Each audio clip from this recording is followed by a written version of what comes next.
માધવ, પછી કંસને ગુસ્સો આવ્યો હતો ને, પછી રથમાંથી ઉતરો, દેવકી તરફ ગયો, દેવકીનો ચોટલો પકડ્યો ને એને રથમાંથી નીચે ખેંચી, મ્યાનમાંથી તલવાર કાઢીને અને બરાડ્યો.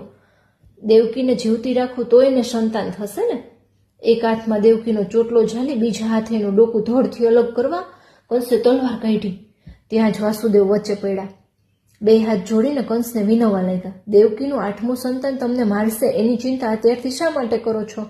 હજી હમણાં જ તો અમારા લગ્ન થયા છે. હજી અમારા હાથ પરથી મીંઢણ પણ નથી છૂટ્યા. હજી તો તમારી બહેન એના સાસરે નથી પહોંચી. દેવકી તો તમારી લાડકી બહેન છે. તમે બંને સાથે રમ્યા છો, સાથે જમ્યા છો, સાથે હર્યા ફર્યા છો અને સાથે સાથે મોટા થયા છો. એ જ રીતે તમારી લાડકી બહેનનું ડોકું ધડથી અલગ કરવા તમારો હાથ ઉપડે જ કઈ રીતે? ભાઈએ તો બહેનની રક્ષા કરવાની હોય. તમારી બહેનને છોડી દો, અમારા પર દયા કરો. વાસુદેવની આવી વાતો સાંભળીને કંસ બોલ્યો, અહીં ભાઈ બહેનના પ્રેમનો સવાલ નથી, અહીં તો મારા જીવન મરણનો સવાલ છે.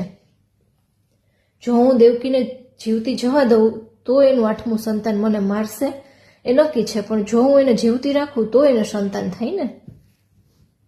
પછીની વાર્તા આવતીકાલે.